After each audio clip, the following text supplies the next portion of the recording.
Baik, selanjutnya sistem persamaan linear dengan 4, 5, hingga banyaknya variabel. Untuk menyelesaikan banyaknya persamaan linear dengan variabel yang banyak seperti 4, 5, hingga banyaknya variabel akan lebih rumit ya. Oleh karenanya untuk langkah lebih baiknya dilakukan dengan menggunakan matriks diperbanyak dengan cara menyelesaikan menggunakan eliminasi Gauss ataupun eliminasi Gauss-Jordan. Contoh sistem persamaan linear dengan 4 variabel seperti berikut: 2A ditambah 3B ditambah C ditambah D sama dengan 12 dengan variabelnya itu terdiri dari A, B, C, dan D. Kemudian untuk masalah matriks diperbanyak atau matriks diperbesar ini dan eliminasi Gauss-Jordan akan lebih dijelaskan di slide berikutnya. Selanjutnya, jenis-jenis persamaan berdasarkan memiliki tidaknya penyelesaian. Jika sistem tidak memiliki penyelesaian, maka sistem tersebut tak konsisten atau sistemnya tak konsisten. Jika suatu sistem tak konsisten, maka himpunan penyelesaiannya adalah himpunan kosong, atau disebut juga tidak memiliki himpunan atau tidak memiliki solusi dari persamaan tersebut. Kemudian, jika sistem linier paling sedikit satu penyelesaian, maka sistem tersebut konsisten. Jika suatu sistem konsisten, maka himpunan penyelesaiannya adalah himpunan tak kosong atau memiliki penyelesaian atau solusi. Di sistem persamaan konsisten ini terbagi lagi menjadi dua. Ada sistem persamaan yang memiliki tepat satu solusi dan ada juga sistem persamaan yang memiliki banyak solusi seperti itu. Jika menggunakan metode grafik dalam geometri, maka solusi atau himpunan penyelesaian terdapat pada titik potong. Kemungkinan solusi dari sistem dapat digambarkan pada grafik berikut ya. Contohnya misalnya di garis pertama, garis A, di garis A ini dan garis B. Garis A ini apabila garis A-nya sejajar dengan garis B, maka yang terjadi tidak akan ada titik potong sehingga tidak memiliki solusi atau sistem persamaannya tak konsisten gitu, seperti itu. Nah, terlihat bukan A-nya di sini garis A dengan garis B ini tidak memiliki titik potong. Bagaimana dia akan bisa mendapatkan solusi ya jika tidak ada titik potong antara garis A dan B. Kemudian pada gambar di samping pada gambar selanjutnya ada garis A dengan garis B saling berpotongan sehingga terdapatlah titik potongnya. Titik potong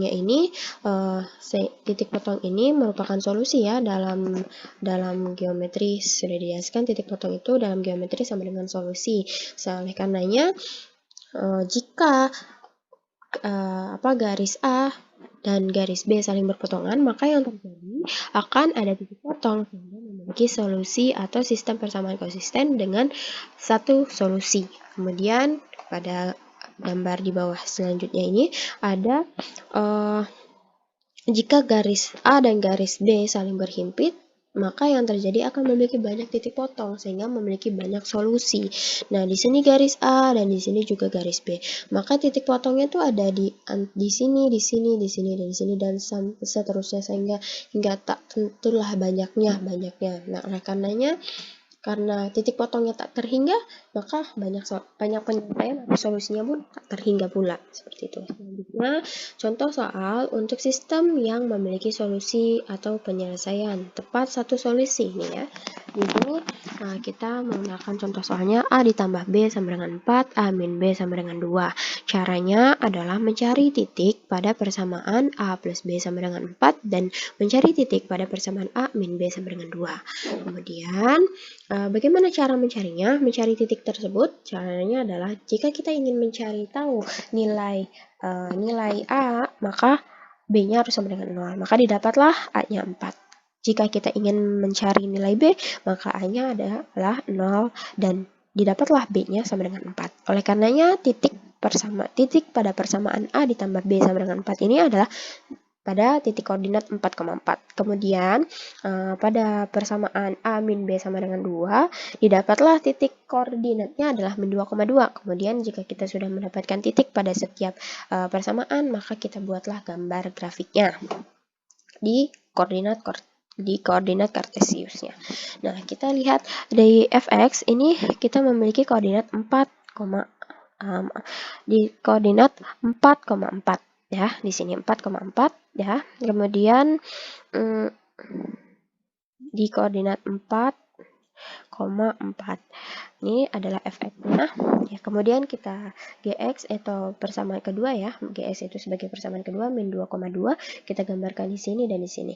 Kemudian kita tarik garis lurus dan di sini kita pertemukan antara garis garis fx dan garis gx ini memiliki titik temu atau titik potong. Nah, disinilah yang disebut dengan titik potong. Nah, di sini pula titik potong itu dalam grafikan dalam geometri disebut dengan solusi. Nah, maka dari itu titik potong di sini adalah solusi dari persamaan ini, segitu. Oke. Jadi titik potongnya atau solusinya adalah 1,3. Selanjutnya contoh soal untuk sistem yang tidak memiliki solusi atau penyelesaian gitu ya. Jadi A ditambah 2B, soalnya itu adalah A ditambah 2B sama dengan 4, dan persamaan yang keduanya itu adalah min 2, min 2B sama dengan 4. Nah, di sini min 2A, min 2B sama dengan 4 itu dapat kita dapat kecilkan ya, atau kita dapat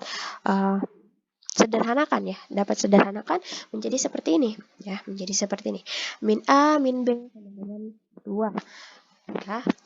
Walaupun kita sederhanakan atau membuat persamaan baru, ini tidak akan merubah hasilnya, tidak akan merubah hasil atau solusi dari persamaan tersebut. Jadi intinya persamaan baru dengan persamaan lama akan menghasilkan solusi yang sama seperti itu. Nah, kemudian kita cara selanjutnya kita harus mencari tahu nilai titiknya.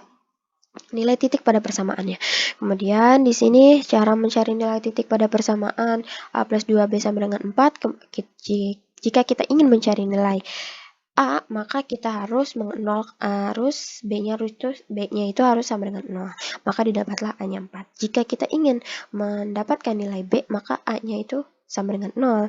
Maka didapatlah B-nya sama dengan 2. Kemudian pada persamaan kedua, kita bisa menggunakan yang min 2B sama dengan 4, atau yang menggunakan persamaan yang sudah disederhanakan atau persamaan baru, min A sama dengan min B sama dengan 2. Sehingga didapatlah titiknya adalah min 2,2 pada persamaan yang kedua ini.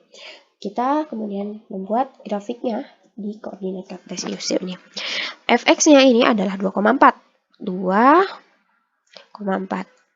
Sehingga kita bisa membuat garis lurus di sini, dan gx-nya itu adalah min 2,2. Kita membuat garis lurus pula di sini.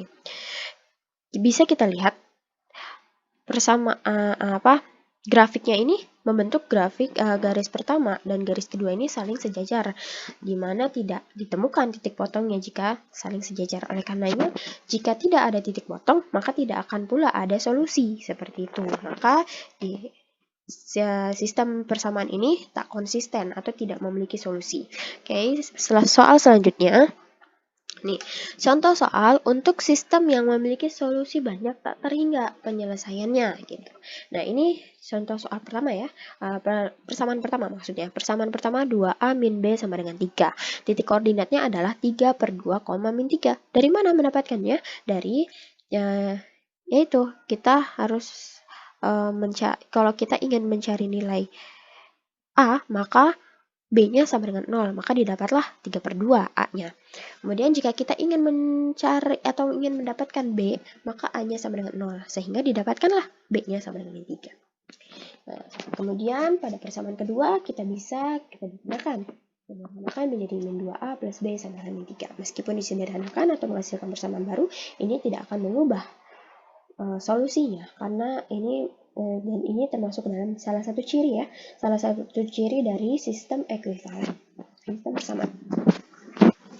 Nah, di persamaan kedua ini didapatlah titik koordinatnya adalah 3 per 2, min 3. Bagaimana mendapatkannya? Jika kita ingin mendapatkan nilai A, maka kita harus B-nya harus sama dengan 0, maka didapatlah A-nya sama dengan 3 per 2. Jika kita ingin mendapatkan nilai B, maka A-nya harus sama dengan 0, maka didapatlah B-nya sama dengan 3. Jika kita kedua persamaan ini sudah memiliki titik koordinatnya, maka lalu kita buatlah grafik garis di koordinat kartesiusnya. Kita buat di mana fx terletak di 3/2, min 3, dan gx juga di 3/2, min 3. Maka garisnya pun akan sama ya. Jadi maksudnya di sini fx dan di sini juga gx juga ada di sini, di garis ini. Maka titik potongnya itu banyak ya. Titik potong atau solusinya itu banyak tak terhingga. Bisa di sini titik potongnya, bisa di sini, bisa di sini, bisa di sini, di sini, di sini, di sini, di sini, di sini, dan banyak dan tak terhingga. Maka itu sistem persamaan ini konsisten, namun dengan memiliki banyaknya solusi, dengan solusi yang banyak seperti itu. Oke, selanjutnya kita ke sistem persamaan ekuivalen. Sistem persamaan ekuivalen ini adalah suatu persamaan yang memiliki solusi yang sama, baik itu persamaannya berbeda tetapi tetap memiliki solusi yang sama. Jadi intinya, meskipun persamaan ekuivalen ini persamaannya berbeda, tetapi memiliki variabel yang sama dan solusi yang sama gitu. Mengubah urutan dalam persamaan tidak akan berpengaruh pada himpunan penyelesaian, dan jika salah satu persamaan jika salah satu persamaan dikalikan dengan suatu bilangan real bukan 0, tidak akan berpengaruh pada solusi. Seperti itu. Ya, metode menyelesaikan SPL lebih tepatnya untuk memperoleh sistem yang ekuivalen ya. Yang pertama itu dengan cara boleh mengurutkan penulisan dua persamaan dapat ditukarkan. Jadi urutan penulisan dua persamaan dapat ditukarkan. Misalnya di A plus B plus C sama dengan 3 ini di baris pertama, kemudian kita tukar A plus B plus C sama dengan 3-nya ini di persamaan ketiga. Itu tidak masalah. Dan jika kita min A min 2C sama dengan 3 kita tukar, dia menjadi yang tadinya di baris ketiga dirubah atau ditukar menjadi baris pertama, itu tidak akan menjadi masalah solusinya. Jadi intinya solusinya akan tetap sama walaupun urutannya itu ditukar ya. Kemudian kedua ruas dari suatu persamaan dapat dikalikan dengan bilangan real bukan 0 yang sama itu. Jadi maksudnya jika kita ingin A plus B plus C sama dengan 3 ini min 2 ini bukan dikali 2 ya. Ini dikalikan dengan 1 ya. Nah, ini dikalikan dengan 1 ini. Ini dikalikan dengan 1 ya. Nah, ini kita bisa. Jika kita misalnya ingin merubah A plus B plus C sama dengan 3 itu kita dikalikan dengan 2, maka hasilnya min 2A, min 2B, min 2C sama dengan 6. Kemudian kalau misalnya kita mau min 2A, min B, min 2C-nya dikalikan dengan 1, dia akan menghasilkan persamaan yang tetap ya. Jika A plus B plus C sama dengan 3-nya kita kalikan dengan 2, maka hasilnya akan tetap ya min 2A, min 2B, min 2C sama dengan 6 itu ya. Jadi, seperti itulah. Ya. Ini kesalahan ya. Ini harusnya 6. Karena dikalikan ya. Ya, karena dikalikan gitu. Jadi harusnya ini 6 karena dikalikan 2 ya. Ini. Ya, ini dibalik lagi ya. Ini maksudnya kayak ini. Ini maksudnya gini. Ini dikali dengan 2. Ini dikalikan dengan 1. Ini dikalikan dengan 2 gitu ya. Jadi 2A dikalikan min 2 ini maksudnya. Min 2 ya. Ini min 2. Ya, dikalikan jika persamaan yang awal ini kita kalikan dengan min 2, jadi berubah menjadi min 2A, min 2B, min 2C sama dengan min 6 ya. Ini min 6. Min 6, kemudian ini min 2A, min B, min 2C sama dengan 1 dikalikan dengan 1, maka hasilnya min 2A, min B, min 2C sama dengan 1. Nah, kemudian min 2C sama dengan 3. Nah, kita kalikan semuanya dengan dikalikan ini plus 2 ya. Ini dikalikan dengan plus 2. Maka hasilnya adalah min 2A, min 4C, 3 kali 2, 6. Seperti ini. Hasilnya akan sama seperti ini. Maka didapatlah nanti akan solusinya yang mendapatkan solusi yang sama ya di sini ya. Solusinya itu kalau tidak salah B-nya 7, C-nya 1, dan A-nya min 5 ya.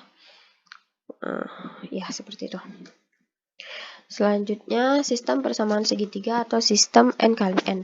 Jika sistem N kali N memiliki tepat satu penyelesaian, maka dapat melakukan atau menggunakan SPL, metode SPL pada nomor 1 dan 3, yaitu hal itu dapat digunakan untuk memperoleh sistem segitiga yang ekuivalen.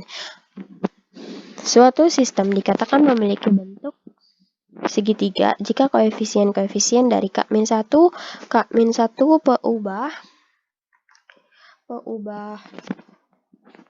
peubah yang pertama dalam persamaan ke K semuanya 0 dan koefisien X K adalah bukan 0 dan K-nya itu 1 bernilai 1, 2 dan seterusnya. Contoh pertama ya. Di sini persamaannya itu adalah 3A plus 2B plus C sama dengan 1. Nah, maksudnya di situ persamaan keduanya itu B plus min C sama dengan 2. Dan yang persamaan ketiganya 2C sama dengan 4. Maksud dari K-1 itu peubahnya 0 ya. K-1 yang pertama itu peubahnya 0, sedangkan persamaan ke K semuanya ya seperti itu maksudnya. Jadi ini min 3A ini adalah sebagai K. Yang sini ini yang di persamaan kedua ini artinya 0A. 0A ini sama dengan persamaan 0A ini persamaan kedua itu sama dengan K-1. Nah, di sini 0B, 0A di persamaan ketiga ditambah dengan 0B di persamaan ketiga itu disebut dengan K-2. Dan di sini dijelaskan ya, sudah dijelaskan pada awalnya koefisien dari K-1 bernilai semuanya bernilai 0 kecuali koefisien yang ini ya, yang K yang pertama ini bukan 0, XK-nya ini adalah bukan 0 gitu ya. Bisa bernilai 1, 2, 3 ini dan seterusnya. Ini memiliki bentuk segitiga karena koefisien dalam persamaan kedua adalah 0, 1, min 1 dan koefisien pada persamaan ketiga adalah 0,0,2. Untuk mendapatkan nilai dari setiap variabel dapat dilakukan dengan cara substitusi balik. Selanjutnya didapatlah dari persamaan segitiga, sistem persamaan segitiga ini atau sistem N kali N ini kita bisa mendapatkan solusinya atau penyelesaiannya dengan cara substitusi balik itu. Nah, jika misalnya di persamaan ketiga 2C sama dengan 4, kita bagi keduanya, dibagi dua ruas ini dibagi dengan 2, maka didapatlah C-nya sama dengan 2. Kemudian B-nya di persamaan kedua ada B min C sama dengan 2. Kemudian kita substitusikan C-nya itu adalah 2. B min 2 sama dengan ini 2 ya. Ini 2, ini 2. Nah, kemudian didapatlah B-nya 4. Di 2 ditambah 2 ya sama dengan 4. Nah, maksud dari cara substitusi balik ini adalah pertama kita menentukan atau mencari atau mendapatkan menilai variabel C atau nilai variabel yang ada pada di bawah ini yang di terakhir, kemudian baru kita mencari nilai variabel di awal gitu. Jadi balik ya, cara substitusi balik. Biasanya kita menggunakan cara substitusi dengan cara pertama mencari nilai A dulu, baru kemudian mencari nilai B, baru kemudian mencari nilai C. Namun karena ini adalah substitusi balik, kita mencari nilai C dulu, kemudian mencari nilai B, kemudian mencari nilai A. Kemudian pada persamaan ketiga 3A plus 2B ditambah C sama dengan 1. Kita sudah mendapatkan C-nya adalah 2, kita substitusikan, B-nya adalah 4, kita substitusikan. 2 dikali dengan 4, kita langsungkan saja menjadi 8. 3A ditambah 8 ditambah 2 sama dengan 1. 3A sama dengan 1 dikurangin 2 dikurangin 8. 3A sama dengan min 9 ya. Kemudian didapatlah hasilnya A-nya min 3. Kemudian selanjutnya, contoh persamaan biasa kita rubah menjadi sistem persamaan segitiga ya. Kita rubah menjadi persamaan segitiga. Bagaimana? Kalau yang tadi kan sudah dalam bentuk persamaan segitiga, kalau sekarang kita akan merubahnya dalam persamaan segitiga dari persamaan biasa seperti itu. Nah, jadi di soal A plus B persamaan 1 di soal di persamaan 1 A plus B ditambah 2C sama dengan 9. Persamaan kedua 2A ditambah 4B min 3C sama dengan 1. Persamaan ketiganya 3A plus 6B dikurangi 5C sama dengan 0. Langkah pertama, tambahkan min 2. persamaan min 2 kali persamaan pertama ke persamaan kedua diperolehlah seperti berikut. Nah, maksudnya dari min 2 kali persamaan pertama ke persamaan kedua itu maksudnya min 2B1 ditambah dengan B2 dan hasilnya diletakkan di baris kedua seperti itu. Jadi kayak misalnya gini, A plus B plus 2C sama dengan 9 ini sebagai patokan, sebagai pivot. Kalau misalnya itu pivot atau acuan ya. Acuan ini digunakan untuk mengeliminasi elemen-elemen baris ya, mengeliminasi elemen-elemen baris ya. Kemudian kayak misalnya di sini min 2 dikali A, min 2A ditambah dengan 2 ditambah dengan baris keduanya 2A, maka hasilnya adalah 0 ini ya. Terus B dikali dengan min 2 ditambah dengan 4B, maka hasilnya adalah plus 2B. Kemudian 2C dikalikan dengan min 2, maka ditambah dengan min 3C, maka hasilnya min 7C. Kemudian 9 dikali dengan min 2, hasilnya min 18, min 18 tambah 1 itu hasilnya min 17. Gitu. Ya. Kemudian langkah selanjutnya ditambahkan min 3 kali persamaan pertama ke persamaan ketiga. Diperolehlah hasilnya seperti berikut ya. Seperti ini. Jika min 3A min 3 dikali dengan A sama dengan min 3A ditambah dengan 3A, hasilnya 0 ya, seperti yang ini ya. Hasilnya 0. Nah, habis itu di B dikalikan dengan min 3 hasilnya adalah min 3B, kemudian ditambah dengan 6B, maka hasilnya plus 3B. Terus di 2C dikali dengan min 3 ditambah dengan min 5C, maka hasilnya adalah min 11C. Kemudian 9 dikali min 3 ditambah dengan 0, maka hasilnya adalah min 27.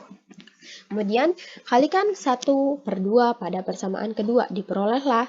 Nah, maksud dari persamaan dikalikan 1/2 pada persamaan kedua, maksudnya itu adalah 1/2 dikali B2. Ini B2 ya. Ini B2. Ini B2.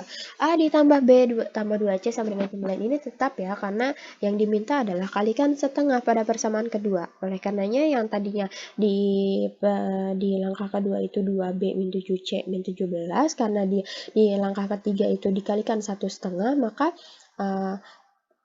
akan berubah menjadi B, maka persamaannya akan berubah menjadi B min 7/2 C sama dengan min 17/2. Kemudian persamaan ketiganya tetap ya, karena tidak berpengaruh, karena di langkah ketiga tidak meminta perubahan sesuatu di langkah ketiga, di persamaan ketiga ini, maka hasilnya akan tetap, yaitu 3B min 11C sama dengan min 27. Kemudian contoh di langkah keempat, tambahkan min 3 kali persamaan kedua ke persamaan ketiga, diperolehlah A plus B di persamaan pertama tetap ya, karena tidak menyangkut pautkan di persamaan pertama ya. Nah, maksud dari min 3 kali persamaan kedua ke persamaan ketiga, maksudnya itu adalah min 3B2 ditambah dengan B3 sama dengan B3. Maka didapatlah min 3B2.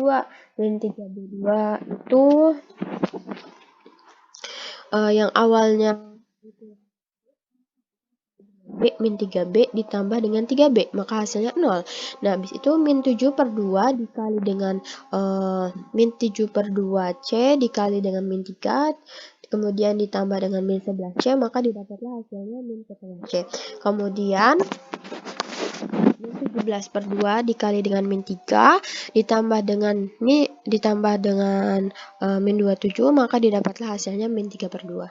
Kemudian langkah selanjutnya, kalikan 2 pada baris kedua dan baris ketiga, diperolehlah seperti ini. Ini untuk menyederhanakan saja ya, menyederhanakan persamaan bersamaan ini ya, yang tadinya berbentuk pecahan, kita sederhanakan menjadi tidak berbentuk pecahan, misalnya jadi A plus B ditambah 2C sama dengan 9, kemudian persamaan keduanya itu adalah 2B min 7C sama dengan min 17, karena sudah dikalikan dengan 2 ya.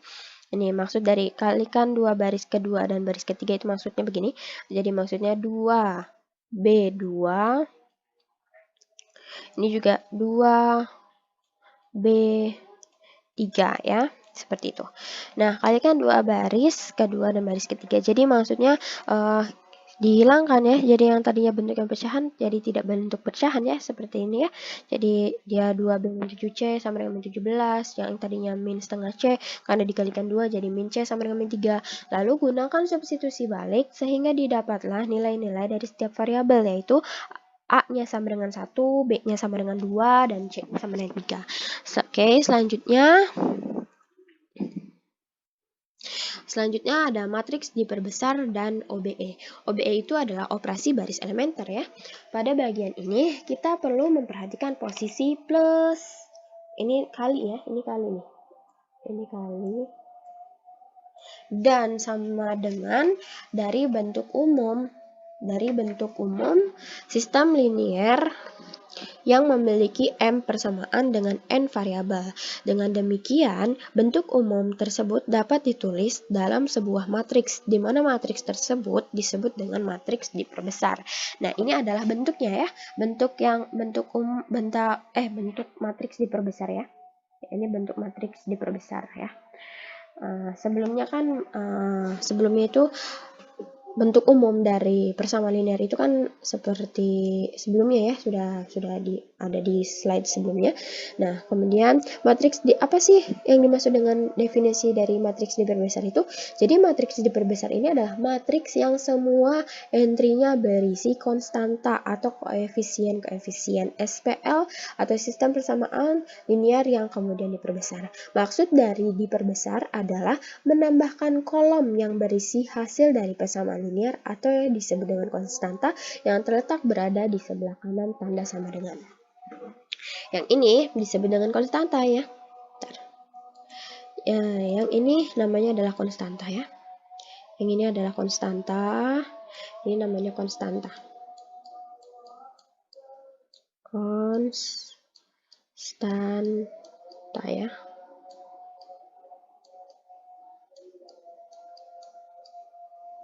Berikut adalah contoh sistem persamaan linear, di mana sistem persamaan linear ini dapat diubah dalam matriks diperbesar.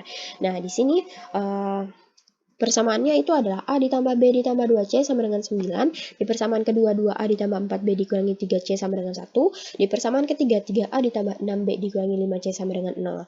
Dan di sini kita bisa merubah persamaan ini menjadi matriks diperbesar ya. Sistem ini dapat dinyatakan dalam bentuk matriks diperbesar dengan memperhatikan koefisien. Ini koefisien ya. Ini banyak kesalahan teknis ya. Maaf. Koefisien di sebelah kiri tanda sama dengan dan konstanta di sebelah kanan tanda sama dengan, sehingga diperolehlah seperti berikut. Jadi kita bisa menyimpulkan bagian yang ini ya, ini namanya adalah koefisien dari variabel. Koefisien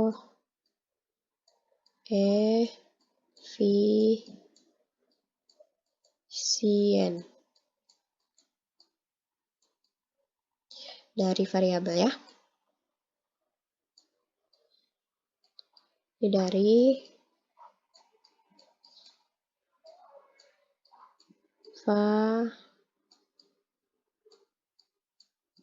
variabel.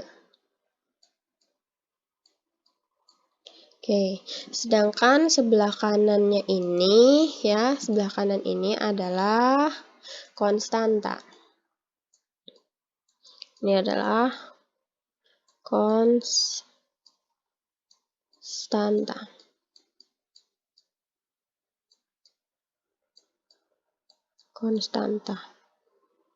Ini adalah konstanta atau hasil dari persamaan ya, hasil dari persamaan.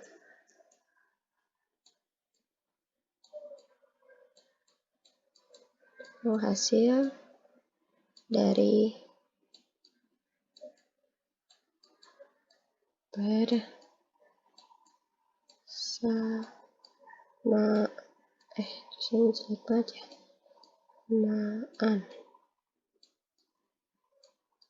Nah ya, ini hasil dari persamaan.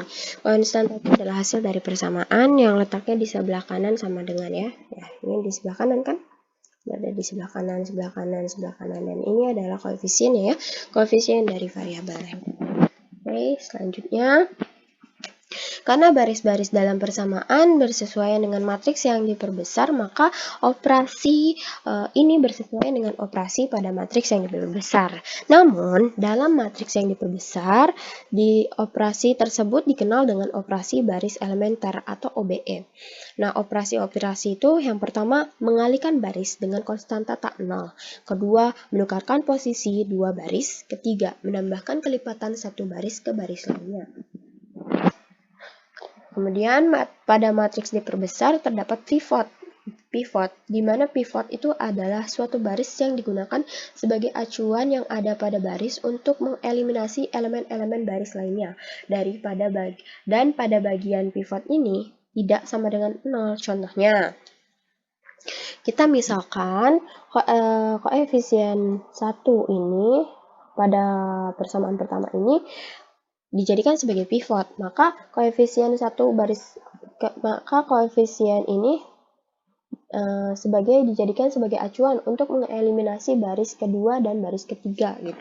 Jadi kayak misal yang tadi ya, satunya ini baris pertama ini sebagai pivot ya, dimana baris pertama ini sebagai pivot untuk mengeliminasi baris kedua dan baris ketiga. Misalnya kita min 2 B1 ditambah dengan B3.